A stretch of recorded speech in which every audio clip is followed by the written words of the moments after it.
My husband threw money at me like I was a stripper and making me crawl around picking bills off the floor while his friends laughed. I showed him why he can't afford me.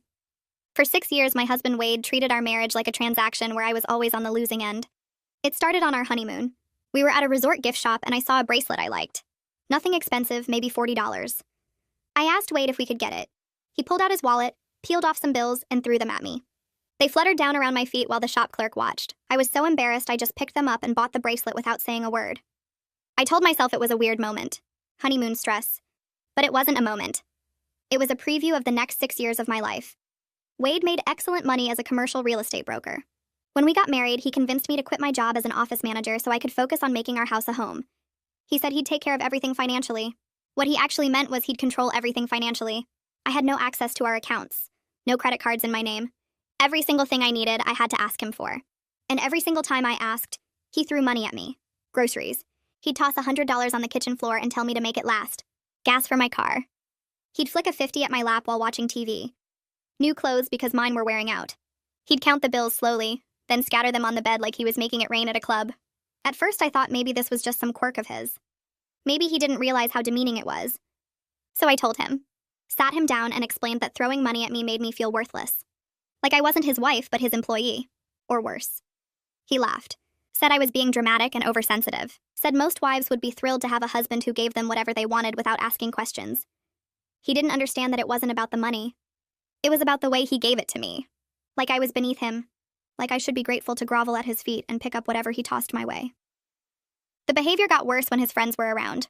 He'd make a show of it. I'd mention needing something and he'd announce to whoever was there that duty calls, then pull out his wallet with this smug grin. His friends would chuckle while I crawled around collecting bills off the floor. One of them called me a lucky woman. Wade said she knows it. I stopped asking for things in front of other people. Then I stopped asking for things at all unless absolutely necessary. I learned to make do with what I had. Wore the same clothes for years. Cut my own hair.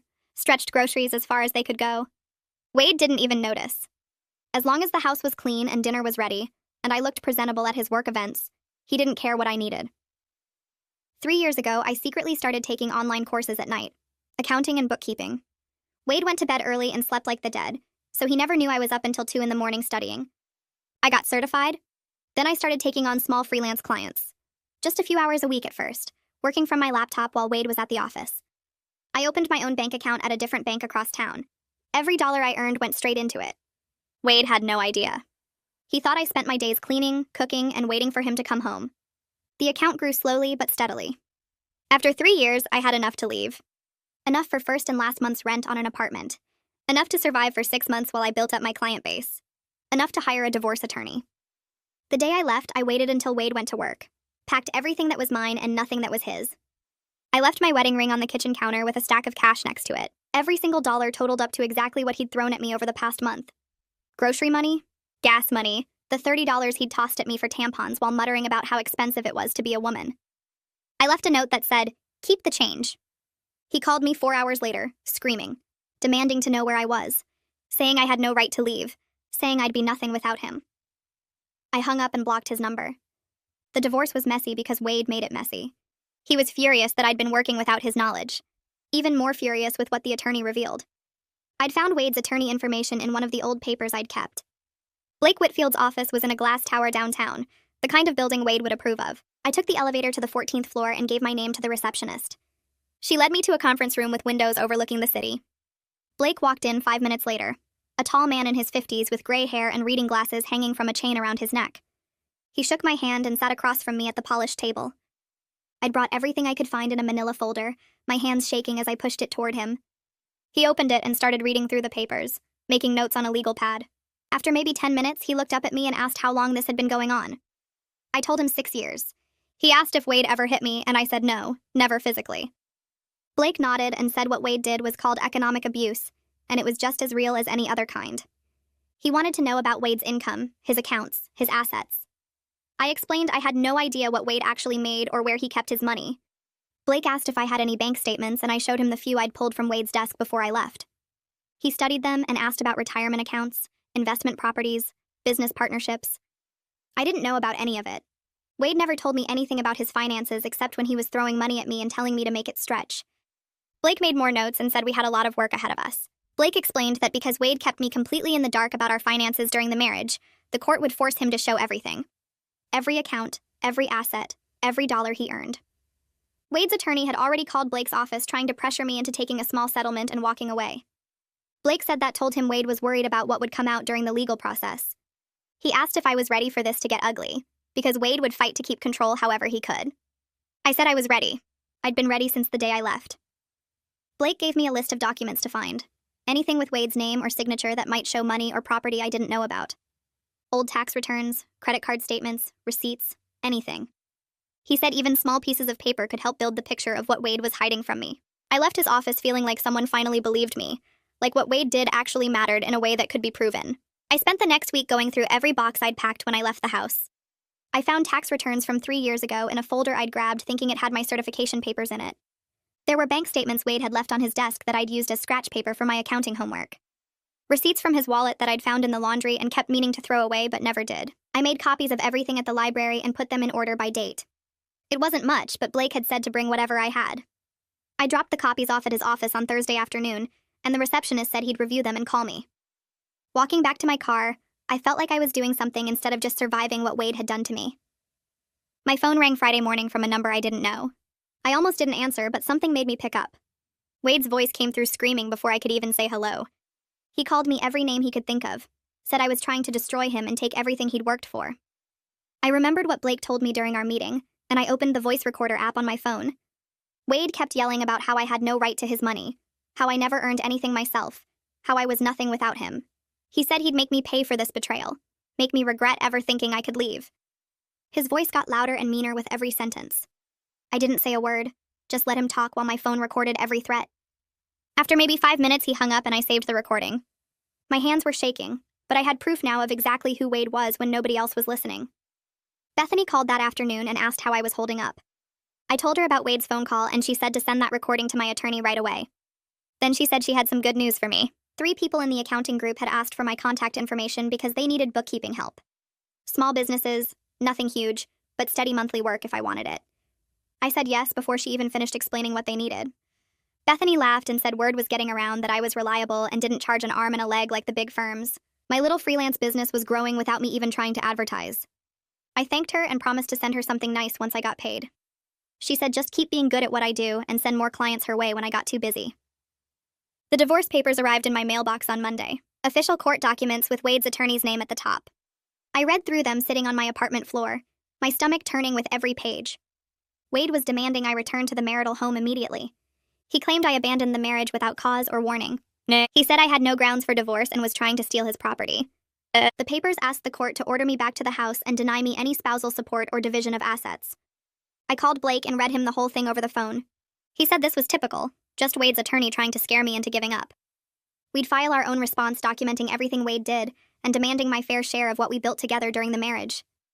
Blake said not to worry about Wade's claims because we had evidence of the abuse, and that would matter more than whatever story Wade's lawyer tried to tell. Tuesday afternoon, my landlord knocked on my door with a toolbox. He said the bathroom sink had been dripping and he wanted to fix it before it got worse. I let him in and he went to work on the pipes under the sink.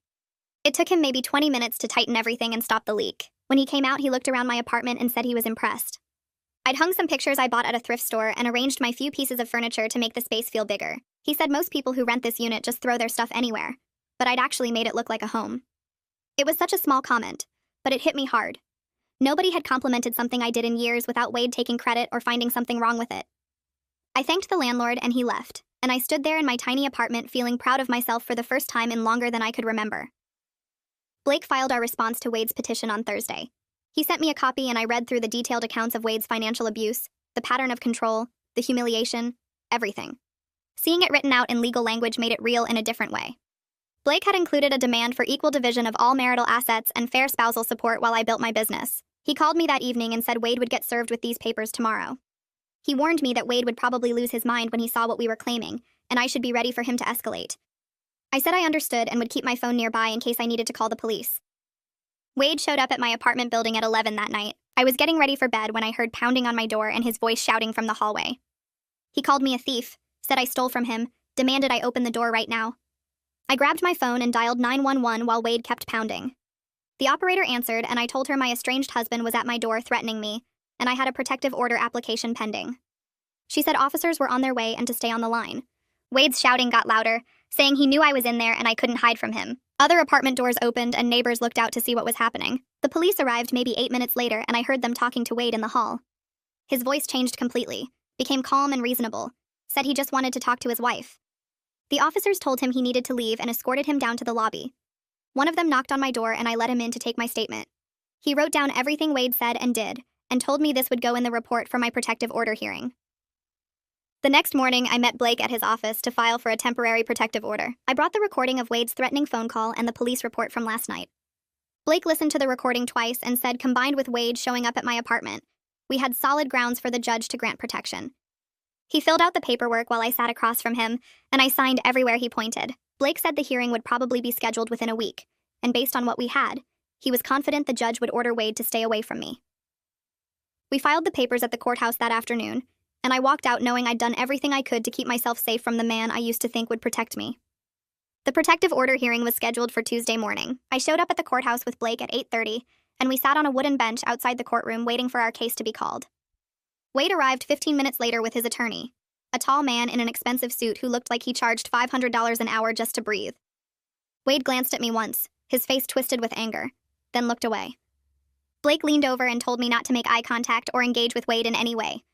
I nodded and kept my eyes on the floor. When the judge called our case, we walked into the courtroom and took our seats at separate tables. The judge was a woman in her 50s with gray hair pulled back tight. She looked at the police report, listened to the recording of Wade's threats, and asked Wade's attorney if he had anything to say. The attorney stood up and claimed Wade was just upset about the divorce and didn't mean any harm. The judge cut him off and said showing up at someone's home at 11 at night and pounding on the door while shouting threats is not acceptable behavior regardless of emotional state. She granted the temporary protective order requiring Wade to stay 500 feet away from me and prohibiting all contact except through attorneys. Blake was right. It strengthened our case. 2 days later, my phone rang with a number I didn't recognize. I almost didn't answer, but something made me pick up. It was a man named Mitch who said Bethany gave him my contact information. He owned a small construction company and needed someone to handle his monthly bookkeeping. His previous bookkeeper retired and he was behind on everything.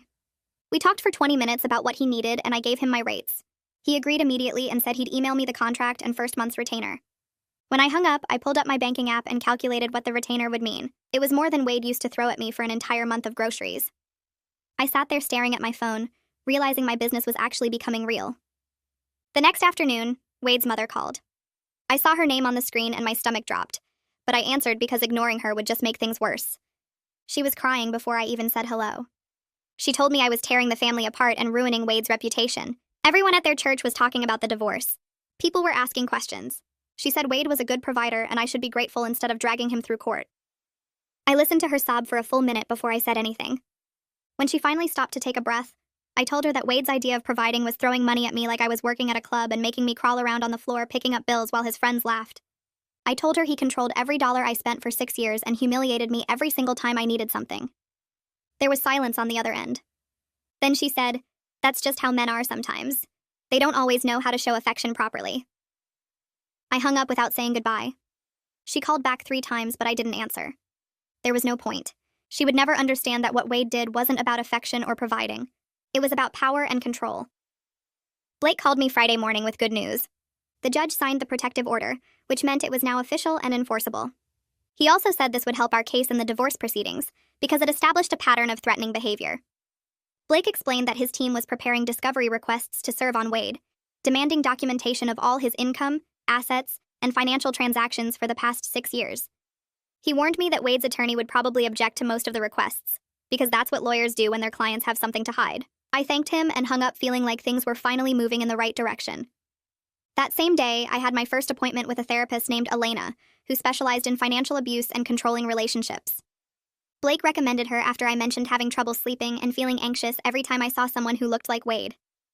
Her office was in a small building near the library, and the waiting room had comfortable chairs and magazines about gardening. When she called me back, I followed her into an office with soft lighting and a couch that didn't look like a therapy couch. She asked me to tell her why I was there, and I started explaining about the divorce and Wade's behavior.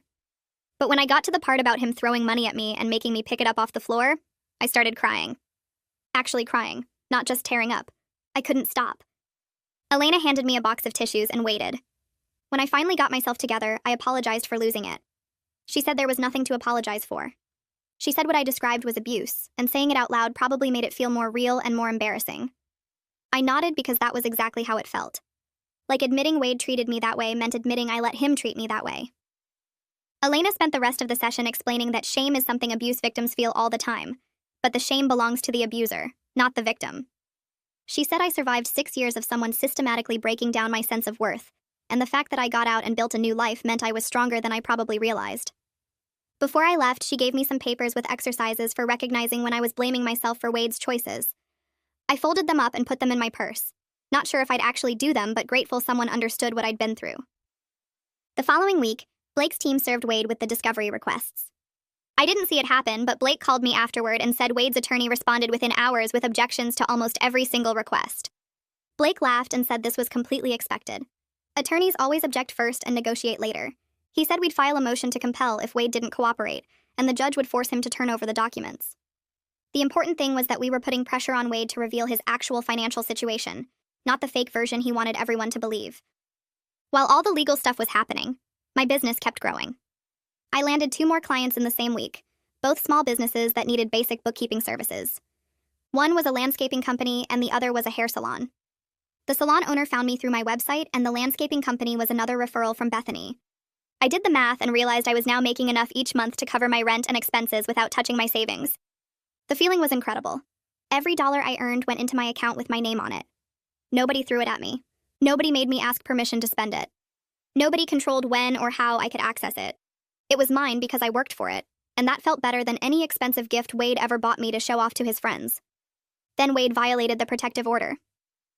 I woke up Tuesday morning to find 3 emails from an address I didn't recognize. The subject lines were all variations of calling me names.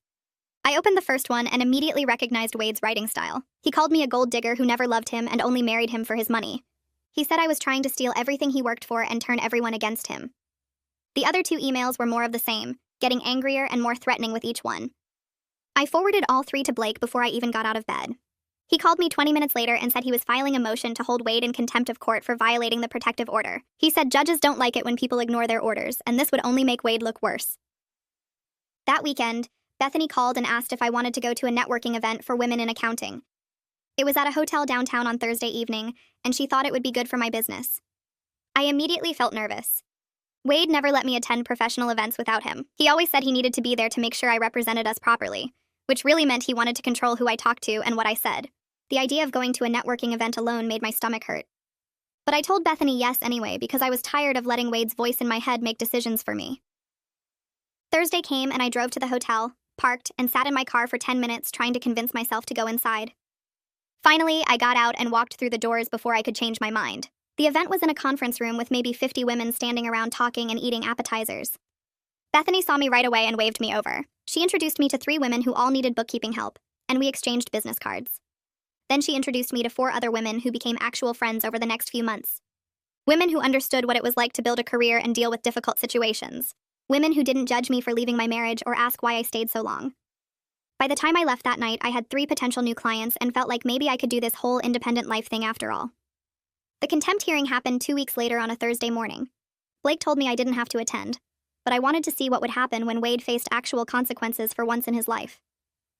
We sat in a small courtroom with fluorescent lights that buzzed and made everything look washed out and depressing. Wade walked in wearing a charcoal suit that probably cost more than my rent, his hair perfectly styled, looking like he was heading to close $1 million deal instead of answer for violating a court order. His attorney sat next to him whispering something while Wade nodded with this concerned expression like he was the victim here. The judge was a woman in her 50s with reading glasses on a chain around her neck, and she did not look impressed. Blake presented the emails Wade sent from the fake account, the recording of his threatening phone call, and the police report from when he showed up at my apartment pounding on the door. Wade's attorney argued that his client was under emotional distress from the divorce and simply wanted to apologize for his past behavior. Wade even stood up when asked to address the court and said he made a mistake, that he still loved me and just wanted a chance to make things right. His voice cracked a little when he said it, and I watched him dab at his eyes like he might cry. The judge looked at him for a long moment without saying anything.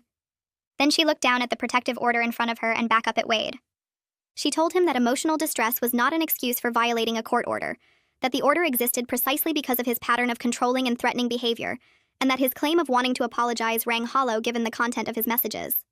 She fined him $1,000 and said if he violated the order again, she would hold him in contempt with jail time. Wade's face went red and I could see his jaw clench, but he just nodded and said, "Yes, Your Honor." Walking out of the courthouse, I felt lighter than I had in weeks, because someone with actual authority had finally told Wade he couldn't do whatever he wanted. 3 days later, Blake called to say Wade's attorney finally sent the financial disclosures we'd been requesting for over a month. I drove to Blake's office that afternoon and he spread the documents across his conference table. Even I could see they were incomplete. Tax returns from 3 years ago, but not the last 2 years. Bank statements from one account, but references to transfers to other accounts that weren't included. A list of assets that seemed way too short for someone who made the kind of money Wade claimed to make. Blake pointed to a line on one of the tax returns showing income from a real estate partnership, and then showed me that the partnership wasn't mentioned anywhere in the asset disclosure. He said Wade was either incredibly disorganized with his own finances, or he was deliberately hiding things. Blake told me he wanted to bring in a forensic accountant to analyze what Wade provided and figure out what was missing. The accountant's name was Julian Espinoza, and he specialized in finding hidden assets in divorce cases. Blake said Julian was expensive, but worth every penny because he could spot financial tricks that regular people would never notice. I agreed immediately because I'd spent 6 years watching Wade control every dollar, and I knew he had more money than he was admitting. Julian got started right away and called Blake within 48 hours. Blake put him on speaker in his office while I sat there taking notes. Julian said the discrepancies were obvious once you knew what to look for. Wade claimed certain income amounts on his tax returns, but completely different amounts in the divorce disclosures. There were multiple large transfers from Wade's main business account to other accounts that weren't listed in his asset disclosure. Some of the transfers happened right after I filed for divorce, which suggested Wade was moving money around to hide it from the settlement. Julian found references to 3 different LLCs that Wade owned or partially owned that weren't mentioned anywhere in the disclosure documents. Blake asked how much money we were talking about, and Julian said he couldn't know for sure without seeing the complete records, but based on the patterns he was seeing, it could be several $100,000. Blake thanked Julian and hung up, then immediately started drafting a motion to compel complete disclosure. He said we'd also ask the judge to sanction Wade for deliberately providing incomplete information. The motion went into the court system that Friday, and Blake said it would probably take 2 weeks to get a hearing date. The panic attack hit me on a Tuesday afternoon while I was grocery shopping. I turned down the cereal aisle and saw a man in a dark jacket standing with his back to me looking at something on a high shelf. He had the same build as Wade, the same way of standing with his weight on one leg, and for a second my brain was absolutely convinced it was him. My heart started racing so fast I thought I might pass out. My hands went numb and tingly. I couldn't catch my breath no matter how hard I tried. The edges of my vision got dark and fuzzy. I abandoned my cart right there in the middle of the aisle and walked as fast as I could to the bathroom, where I locked myself in a stall and sat on the toilet lid trying not to throw up. It took maybe 15 minutes before I could breathe normally again. When I finally came out, the man in the dark jacket was gone, and I felt like an idiot for falling apart over nothing. I left the store without buying anything and drove straight home. That night, I had an emergency session with Elena over video call and told her what happened. She said panic attacks were a completely normal response to trauma, that my nervous system had learned to associate certain triggers with danger, and was trying to protect me even when there was no actual threat. She taught me a grounding technique where you name 5 things you can see, 4 things you can touch, 3 things you can hear, 2 things you can smell, and 1 thing you can taste. She said it helps interrupt the panic response by forcing your brain to focus on the present moment instead of the perceived threat. We practiced it together until I felt steady again. The next morning, Mitch called while I was working on invoices for one of my clients. He asked if I was taking on new bookkeeping clients because his business partner needed help getting their financial records organized. The partner ran a small property management company and had been doing their own books, but it was getting too complicated as the business grew. Mitch said the partner was looking for someone reliable who could handle monthly reconciliations and quarterly reports. It would be steady work, probably 8 to 10 hours a month, and they were willing to pay my regular rate. I told Mitch I'd think about it and call him back. After we hung up, I sat at my kitchen table staring at my laptop and realized I had a real decision to make. I currently had 7 active clients, which kept me busy but not overwhelmed. Taking on Mitch's partner would mean 8 clients. If I kept growing at this rate, I'd need to decide whether I wanted to turn this into a real business with employees and an office, or keep it small and manageable as a solo operation.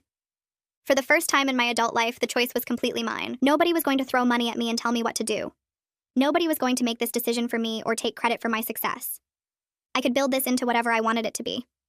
I decided to expand. The realization came while I was cooking dinner that night, standing at the stove stirring pasta and thinking about what I actually wanted my life to look like.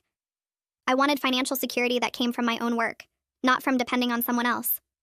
I wanted to help other small business owners the way my clients had helped me by trusting me with their finances. I wanted to prove to myself that I could build something meaningful. The next day, I started researching how to register an LLC. The process was more complicated than I expected, with articles of organization and operating agreements and registered agent requirements. I spent 3 days reading everything I could find and making sure I understood each step. Finally, I sat down at my computer with all the forms pulled up and started filling them out. Business name, business purpose, registered address. Every blank I filled in was just my information. My name, my choices, my business. No mention of Wade anywhere. No asking his permission or getting his approval. When I clicked submit and paid the filing fee with my own debit card, I felt something shift inside me. Like I was planting a flag on territory that belonged only to me. Wade's attorney produced additional financial records 2 weeks later, after the judge threatened sanctions at the hearing. Blake had argued that Wade's initial disclosure was deliberately incomplete, and the judge agreed, giving Wade's attorney 1 week to provide everything or face monetary penalties. The new documents arrived in a large envelope that Blake's assistant had to sign for. Blake called me to come to his office, and we went through everything together while Julian joined us on speakerphone. The additional records included bank statements for 2 accounts Wade hadn't mentioned before, documents for the 3 LLCs Julian had identified, and income records from side deals Wade had done in his real estate business. Julian went quiet on the phone for a minute while he reviewed the information Blake was describing. Then he said this was fraud. Wade had been systematically underreporting his income and hiding assets throughout our marriage. The side deals alone represented tens of thousands of dollars that never appeared in the original disclosure. Blake asked what this meant for the asset division, and Julian said it meant I was entitled to half of the real marital estate, not the fake reduced version Wade tried to claim. Blake looked at me across his conference table and said, "This changed everything." We had proof Wade had been lying about his finances, and the judge would not react well to that kind of deception. Lorelai started calling me the day after the judge threatened Wade with sanctions. The first voicemail was her crying about how I was destroying her son's life over money.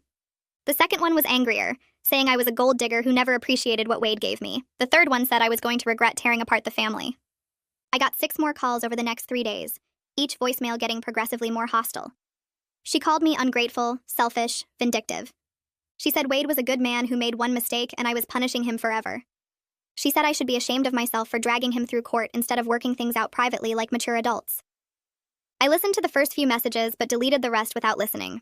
That night, I had my regular therapy session with Elena and told her about the calls.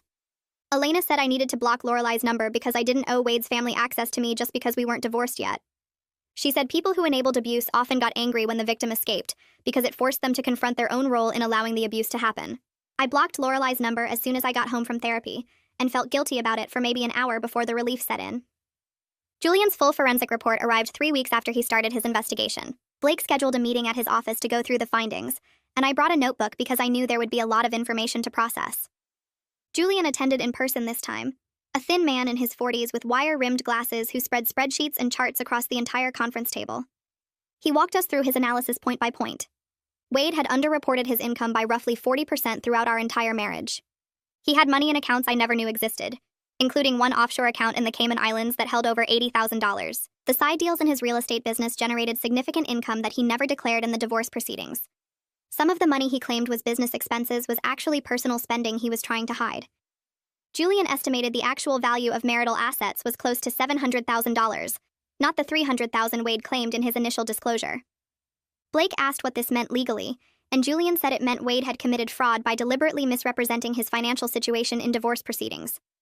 Blake said this would significantly impact the asset division because judges took a very dim view of people who lied under oath about their finances. He said we now had leverage to push for a much better settlement, or take this to trial, and let the judge punish Wade's deception. I celebrated landing my 10th client by taking myself out to dinner at a restaurant I'd been wanting to try for months. It was a small Italian place downtown with white tablecloths and candles on every table. I made a reservation for one, dressed up in clothes I bought with my own money, and drove there in my car that I paid for with my own earnings. The hostess seated me at a table by the window, and I ordered whatever I wanted without looking at the prices or calculating whether I could afford it. Pasta with seafood that cost $32, a glass of wine, tiramisu for dessert. When the check came, I paid it with my debit card connected to my business account and added a generous tip because the server was kind and attentive. Walking back to my car, I started crying right there on the sidewalk. Not sad crying, but the kind of crying that happens when something inside you finally breaks free. I'd spent 6 years asking permission for every dollar, picking bills up off the floor, being made to feel worthless for needing basic things. Now I was standing on a downtown street having just bought myself a nice dinner with money I earned doing work I was good at, and nobody had thrown a single dollar at me. Nobody made me grovel or beg or feel small. The money was mine because I worked for it, and I spent it because I chose to, and that simple freedom felt more valuable than anything Wade ever bought me to show off to his friends. 2 days after I celebrated with my expensive dinner, Blake called to tell me Wade's attorney wanted to schedule a settlement conference. I drove to Blake's office the next morning and found him reviewing documents at his conference table with Julian's forensic report spread out in front of him. Blake looked up when I walked in and said Wade's team was proposing a deal. I sat down across from him and waited while he pulled out a single-page document. Blake slid it across the table and I read through the offer. Wade would pay me $50,000 as a one-time payment, and I would sign away all claims to his business assets, his retirement accounts, and any future spousal support. Blake tapped the paper with his pen and told me this was insulting given that Julian's investigation showed Wade had hidden over $300,000 in assets that should be split between us. I asked Blake what he thought I should do, and he said we needed to counter with something that reflected what I was actually entitled to under the law. I told Blake to reject the offer, and he nodded like he expected that answer. Blake spent the next hour drafting our counter-demand. We asked for half of all marital assets, including every account Julian had uncovered, plus temporary spousal support while I built up my business to full sustainability. Blake sent the counteroffer that afternoon, and Wade's attorney called him back within 2 hours. I was still at Blake's office finishing up paperwork when his phone rang, and he put it on speaker so I could hear. Wade's attorney said our demands were extortion, and we were trying to punish Wade for being successful. Blake leaned back in his chair and told Wade's attorney that calling it extortion meant we were finally negotiating from a position of strength, which was exactly where we wanted to be. The call ended, and Blake said this was good because it meant Wade was scared of what Julian found. Bethany called me that weekend and asked if I wanted help setting up a real website for my bookkeeping business. I met her at a coffee shop downtown, and she brought her laptop with examples of sites she liked. We spent 3 hours picking colors and fonts and writing descriptions of my services. Bethany knew how to make everything look professional without being too fancy or expensive. She registered a domain name for me and had the site live by the end of the day. I paid her for her time, but she said it was a friend discount and I should just take her to dinner sometime. The website went live on a Monday, and by Friday I had 2 inquiries through the contact form. One was from a small property management company that needed monthly bookkeeping, and the other was from a solo attorney who wanted help organizing her business finances. I responded to both emails the same day and scheduled calls with them for the following week. Both of them hired me after our conversations, and suddenly I had 12 clients instead of 10. I was starting to see that I could actually support myself long-term doing this work I was good at. The money was real, and it kept coming in, and nobody could take it away from me or throw it at my feet. 3 weeks after Blake sent our counter-demand, I received a notice that the court was ordering mediation before we could proceed to trial. I called Blake from my apartment and asked what this meant. He explained that the judge wanted us to try settling the case with a neutral mediator before taking up court time with a trial. Blake said this was standard procedure, but it meant I would have to be in the same room as Wade, even with the mediator and attorneys present. I felt my stomach drop because I had not seen Wade in person since the day I left. Blake asked if I was okay with attending mediation, and I told him I did not have a choice if the court ordered it. He said I could request that we do it virtually, but that sometimes made negotiations harder because people could not read body language as well. I decided I would go in person because I did not want Wade to think I was afraid of him, even though I absolutely was. I called Elena that night and told her about the mediation. She scheduled 3 extra sessions with me over the next 2 weeks to prepare for staying calm and advocating for myself when Wade was in the room. Elena taught me breathing exercises and grounding techniques, and we practiced what I would say if Wade tried to talk to me directly. She reminded me that the mediator would control the room and Blake would be right next to me the entire time. I practiced the breathing exercises every morning and every night until the mediation date arrived. The mediation took place in a conference room at a neutral office building downtown. I arrived 15 minutes early with Blake, and we waited in the lobby until the mediator was ready. Wade showed up 10 minutes later with his attorney, and I watched them walk past us without making eye contact. The mediator called us into the conference room and assigned us to opposite sides of a long table. Wade sat across from me looking smug and confident like he thought this was going to be easy. The mediator introduced herself and explained the ground rules, and then asked Blake to present our position first. Blake walked through Julian's forensic report page by page, showing the mediator every hidden account and every instance where Wade underreported his income. I watched Wade's face while Blake talked and saw his expression change from smug to worried to angry. The mediator asked Wade's attorney to respond, and he tried to claim that some of the accounts were business assets that should not be included in the marital estate. Blake immediately countered with documentation showing that Wade opened most of those accounts during our marriage using marital funds. Wade's attorney asked for a break, and the mediator gave us 15 minutes.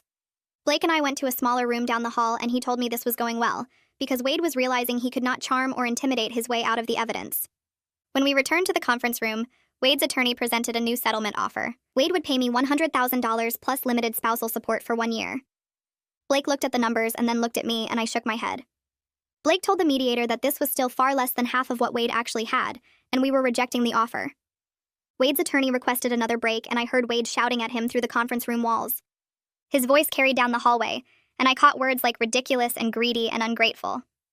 Blake touched my arm and told me to ignore it because Wade was losing control, and that meant we had leverage. The mediator came back and said Wade's attorney needed more time to consult with his client. We waited for another 30 minutes before they returned to the conference room. Wade looked furious and would not make eye contact with anyone. His attorney said they were not prepared to offer anything higher, and we should proceed to trial if we could not agree. The mediator tried to find middle ground, but Blake said we were not negotiating against ourselves, and Wade needed to make a serious offer that reflected reality. The mediation ended without agreement after 6 hours of back and forth. Blake walked me to my car and said this meant we were headed for trial. He warned me that trials were expensive and emotionally draining, but he believed we had a strong case. Blake said Wade would likely settle once he saw we were serious about going in front of a judge who would review all of Julian's findings in open court. I drove home feeling exhausted and anxious, but also strangely proud of myself for sitting across from Wade and not backing down. I called Elena from my car and told her what happened. She said I should be proud because I advocated for myself in a situation designed to intimidate me, and I did not fold under pressure. That night, I looked at my business account balance and saw that I had earned more in the past month than in any month since starting my bookkeeping work. My income was growing steadily, and I was covering all my expenses without touching my savings. The financial independence I worked 3 years in secret to achieve was finally becoming real and sustainable. 2 weeks after the failed mediation, Blake called and said Wade's attorney contacted him with a new settlement offer. I was at my desk working on a client's monthly reconciliation when the call came in. Blake said Wade was now offering half of the documented marital assets, including all the hidden accounts Julian found, plus 2 years of spousal support, and Wade would pay my attorney fees. Blake said this was much closer to fair and asked what I wanted to do. I told him I needed time to think about it, and he said to take all the time I needed. I called Bethany first and told her about the offer. She asked if taking the settlement meant I would be financially secure, and I said yes. The amount Blake described would give me enough to fully establish my business and live comfortably while building my client base. Bethany asked if I wanted to keep fighting Wade in court, or if I wanted to move on with my life. I did not have an answer right away. I called Elena next and she asked me what my gut was telling me. I said my gut wanted this to be over, but I was also angry that Wade was not going to face public consequences for hiding all that money. Elena reminded me that my goal was freedom, not revenge, and I needed to decide which mattered more. I spent 2 days thinking about the settlement offer. I made lists of pros and cons. I calculated my projected business income for the next year. I imagined what it would feel like to accept the money and be done with Wade forever. I also imagined what it would feel like to go to trial and watch Wade squirm while a judge reviewed his fraud in open court. Both scenarios had appeal, but only one of them let me move forward immediately. Taking the settlement meant ending this now and moving forward with my life. Going to trial meant months more of Wade being present in my thoughts and my schedule and my stress levels. I realized that my freedom was worth more than punishing him. I called Blake on the 3rd day and told him I wanted to accept the settlement. Blake said he would negotiate a few final details to make sure everything was airtight, and then we would sign the agreement. I felt relief wash over me as soon as I made the decision. The fight was almost over, and I was going to walk away with enough money to never depend on anyone again. Blake called me the next day with Wade's counteroffer. 3 years of spousal support instead of 2, and Wade would refinance the house within 90 days to buy out my half of the equity. I sat at my kitchen table while Blake explained that Wade's attorney made it clear this was the final offer. Wade wanted this settled fast because the longer it dragged out, the more chance someone in his business circles would hear about the hidden accounts and the fraud Julian uncovered. Blake asked if I could live with these terms. I said yes before he even finished the question. The extra year of support meant more security while I built my business, and getting my equity in cash instead of forcing a house sale meant I wouldn't have to deal with real estate agents and open houses and Wade trying to sabotage the process. Blake said he would draft the final settlement agreement and have it ready for my signature by the end of the week. 5 days later, I walked into Blake's office to sign the settlement. The conference room felt different this time because I knew this was the last step before freedom. Blake had the agreement laid out on the table, pages and pages of legal language that basically said Wade had to pay me what I was owed, and then we would never have to speak again. My hands shook when I picked up the pen. Not because I was scared or uncertain, but because I was about to sign away 6 years of my life and replace them with a future I built myself. Blake pointed to each signature line, and I signed my name over and over until we reached the last page. He collected all the copies and said the judge would review everything within the next few weeks. Once the judge approved it, the settlement would be legally binding, and I would finally be free. I thanked him for everything he did to get me here. He said I did the hard part by leaving and having the courage to fight for what I deserved. While waiting for the judge's approval, I threw myself into my bookkeeping business. I had a consultation scheduled with a medical practice that needed comprehensive bookkeeping services, not just the basic monthly reconciliations I usually handled. The practice had 3 doctors, 2 locations, and complicated billing that their current bookkeeper couldn't manage. I met with the office manager and one of the doctors at their main location. They explained their needs, and I walked them through my process, showing examples of reports I created for other clients. The doctor asked about my rates, and I quoted them a monthly retainer that was higher than anything I'd charged before. The office manager looked at the doctor and he nodded. They wanted to start immediately. I left that meeting trying not to smile too wide because the monthly retainer they just agreed to was more money than Wade used to give me for an entire year of groceries, gas, clothes, and everything else I needed. I called Bethany from my car and told her about the new client. She screamed so loud I had to pull the phone away from my ear. My next therapy session with Elena focused on processing all the complicated feelings that came with accepting the settlement. I told her I felt relieved that the divorce would be final soon, but also angry that Wade's fraud wouldn't be exposed in open court where his colleagues and clients could see what kind of person he really was. Elena asked what was more important to me, revenge or freedom. I said freedom, but that didn't make the anger go away. She said the anger was valid and I didn't have to choose between feeling it and moving forward. I could be angry about what he did while still choosing to prioritize my own healing over his punishment. We talked about the grief too, the years I lost to someone who treated me like I was worthless. Elena reminded me that those years taught me skills I was now using to build a successful business, and they showed me exactly what I would never tolerate again. The grief was real, but so was the hope, and I could hold both at the same time. By the end of the session, I felt like I understood that accepting the settlement wasn't about letting Wade win. It was about choosing myself. 3 weeks after I signed the settlement agreement, Blake called to say the judge approved everything. The first payment from Wade would arrive within a week, transferred directly to my bank account. I hung up and just sat there for a minute, letting it sink in. The money was coming, not thrown at me in crumpled bills while his friends watched, not tossed on the floor for me to pick up. Transferred into my account because the judge said I was entitled to it. When the payment showed up 7 days later, I logged into my banking app 3 times just to make sure the amount was real. Seeing that balance, money that represented my share of what we built during our marriage, felt like someone was finally saying I had value. That my 6 years weren't wasted. That I deserved to be compensated for everything I gave up when Wade convinced me to quit my job and focus on making our house a home. With the settlement money and my growing business income, I could finally afford to move somewhere better. I found a 2-bedroom apartment in a complex with good light and updated appliances. The second bedroom was big enough for a proper home office with space for a desk, filing cabinets, and bookshelves. I signed the lease and moved in over a weekend. Setting up my dedicated workspace made my business feel official in a way it never had when I was working from my laptop at the kitchen table. I bought a real office chair and a printer and organized all my client files in labeled folders. Standing in that room looking at everything I built, I felt like I was finally living the life I was supposed to have all along. 2 weeks after I moved, Blake's office sent over the final divorce decree for my signature. I drove downtown to meet with Blake one last time. He walked me through each section, explaining what it meant and what would happen after I signed. The decree laid out all the terms we agreed to, the payment schedule for spousal support, the division of assets, everything that would govern our separation going forward. Blake handed me the pen and I signed on the last page. He told me I should be proud of myself for standing up to abuse and building a new life from nothing. I realized sitting there in his office that I actually was proud.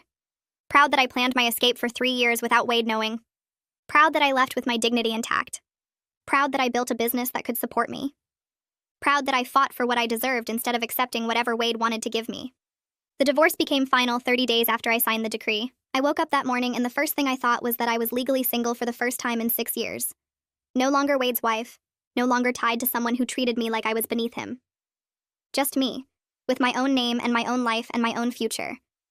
The relief hit me so hard I had to sit down on the edge of my bed and just breathe for a minute. I made coffee and checked my business email and responded to a new client inquiry, doing all the normal things I did every morning, except this morning I was doing them as a divorced woman who answered to nobody. Bethany took me out that night to celebrate. We went to a nice restaurant, the kind of place I never went with Wade because he always picked where we ate. We ordered wine and appetizers and entrees that cost more than I used to spend on groceries for a week. Bethany raised her glass and said we were toasting to new beginnings and second chances. She told me she had never seen anyone transform themselves as completely as I had over the past year. I thanked her for being there through all of it, for encouraging me when I wanted to give up, for celebrating every small victory like it was huge. She said watching me build my business and fight for my freedom inspired her to make changes in her own life. We stayed at that restaurant for 3 hours, talking and laughing, and I realized this was what friendship was supposed to feel like when it wasn't controlled by someone who wanted to isolate me. The next week, one of my existing clients called with a referral. Her company had a connection to a mid-sized business that needed a part-time controller, not just basic bookkeeping. The position would involve managing all their financial operations, preparing reports for the owners, overseeing their bookkeeper, and handling tax planning. It was more responsibility than I'd ever had, but my client said she recommended me because I was the most organized and detail-focused person she'd worked with. The company wanted to meet with me to discuss the role. I scheduled the interview for the following Tuesday and spent the weekend preparing by researching the company and putting together a presentation of my qualifications and approach to financial management. I walked into the company's office on Tuesday morning, wearing my best interview outfit and carrying a portfolio with financial reports I'd prepared for other clients. The receptionist led me to a conference room where 3 people waited. The owner was a woman in her 50s who introduced herself and explained they needed someone to oversee all their accounting operations because their current bookkeeper was overwhelmed. I walked them through my experience, showing examples of reports I'd created and explaining how I'd streamlined processes for other businesses. They asked about my certification and my approach to tax planning. I answered every question clearly, feeling confident in a way I never did when Wade was around to undermine me. The owner looked at the other 2 people, nodded, and turned back to me. She said they'd like to offer me the position starting in 2 weeks, and when she told me the salary, I had to ask her to repeat it because it was almost double what I'd hoped for. She explained the benefits package that included health insurance with dental and vision coverage, retirement matching, and 3 weeks paid vacation. Everything would be in my name, my choices, my security that nobody could take away. I accepted on the spot and shook hands with all 3 of them, walking out of that building feeling like I'd just won something I'd been fighting for my entire adult life. The next week, I sent emails to 4 of my smaller freelance clients explaining I was accepting a full-time position and would need to end our arrangement. I kept working with 3 clients I genuinely enjoyed, because their books were interesting, and they treated me with respect. The balance felt perfect between having steady employment with benefits and maintaining the entrepreneurial side that reminded me I could support myself entirely if I needed to. I updated my business website to reflect that I was only taking selective clients and raised my rates for any new work. 2 days before I started the controller job, an envelope arrived at my apartment that had been forwarded from my old place. The return address showed it came from across the state where Wade's parents lived. I opened it carefully and found a handwritten letter from Lorelei on floral stationery. She wrote that she'd been thinking about our last conversation and realized she hadn't understood what Wade did to me. She said she hoped I was doing well and building a good life for myself. The letter was short and didn't make excuses for Wade, which surprised me more than anything. I read it twice and then put it in a drawer, not planning to respond, but appreciating that she finally acknowledged the truth instead of defending her son. That Saturday, I went grocery shopping at a store across town that I'd started using because it was farther from my old neighborhood. I was comparing prices on coffee when I looked up and saw one of Wade's friends standing 3 feet away staring at me. He was someone who'd been at our house dozens of times, who'd laughed while I picked up money off the floor. He opened his mouth like he was going to say something, maybe ask how I was or tell me Wade missed me or some other garbage I didn't need to hear. I looked right at him without changing my expression. He closed his mouth, nodded once, and walked away down a different aisle. I went back to choosing coffee and realized I didn't care what any of Wade's circle thought about me anymore. They could believe whatever Wade told them about why I left. I had my own life now with people who actually respected me, and their opinions meant nothing. My therapy session with Elena that Thursday covered different ground than usual. She said I'd made remarkable progress over the past year and asked how I felt about the work we'd been doing. I told her I had healthy boundaries now, financial independence, and ways to handle the anxiety when it showed up. She agreed that I'd met most of the goals we set when we started. We talked about wrapping up therapy over the next few sessions instead of continuing indefinitely. The idea of not needing therapy anymore felt strange because these sessions had been my anchor through the divorce and everything after. But Elena explained that successful therapy meant reaching a point where I had the tools to handle things on my own.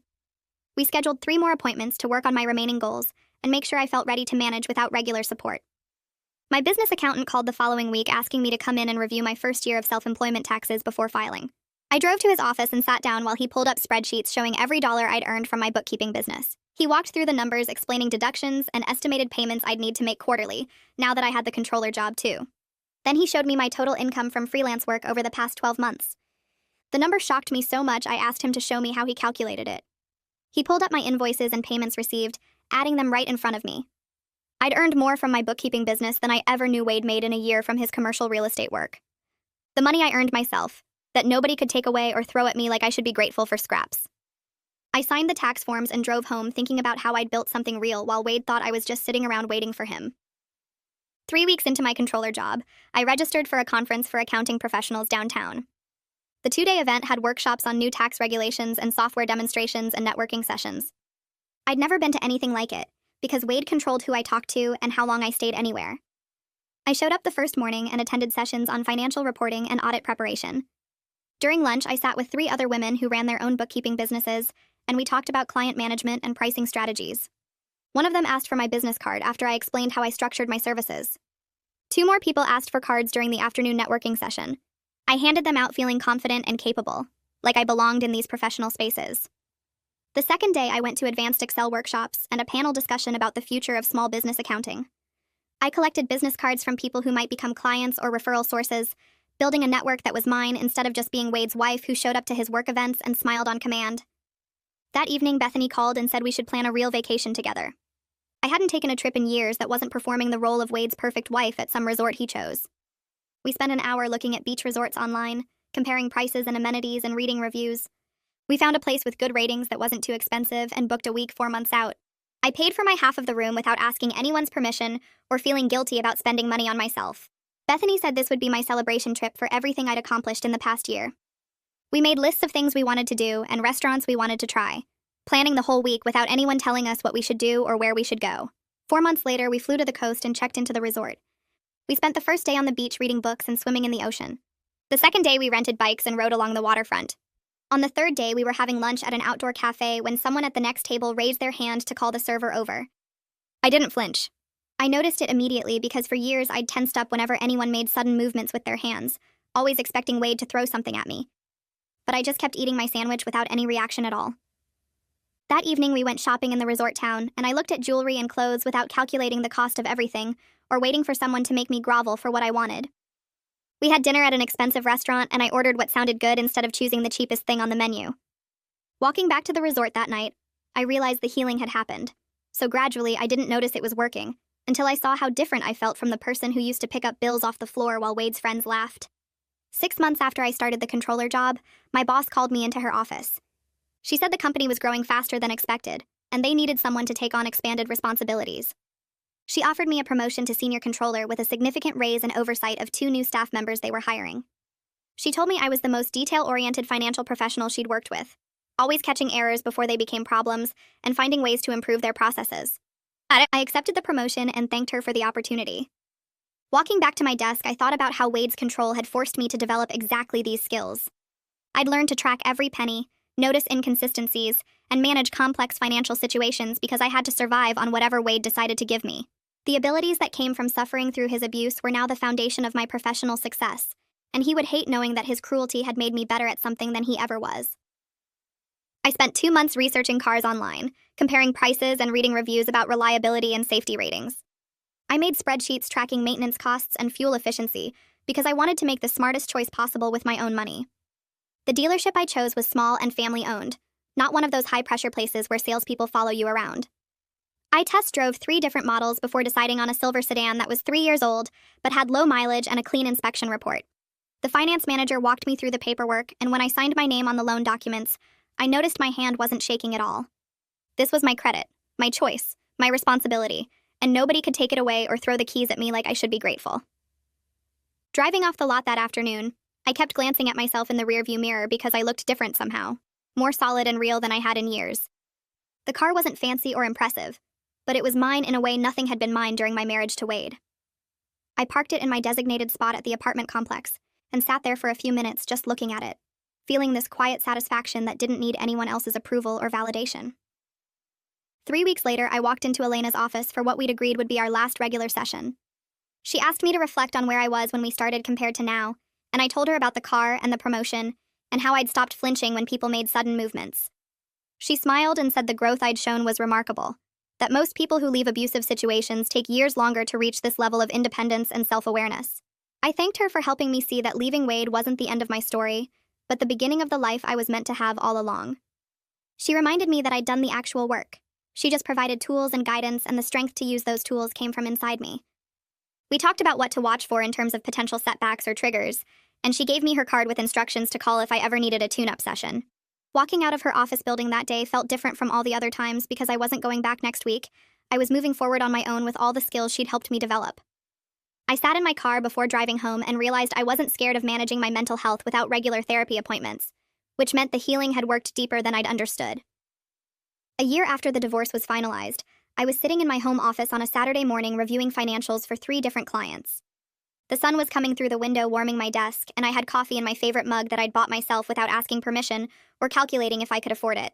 I finished reconciling accounts for the medical practice and moved on to the construction company's quarterly taxes, and somewhere in the middle of updating their expense categories, I realized I was genuinely happy. Not performing happiness for someone else or pretending everything was fine when it wasn't, but actually content with the life I'd built from nothing. My apartment was small, but it was mine, decorated how I wanted without anyone criticizing my choices. My business was growing steadily with clients who respected my work and paid me fairly.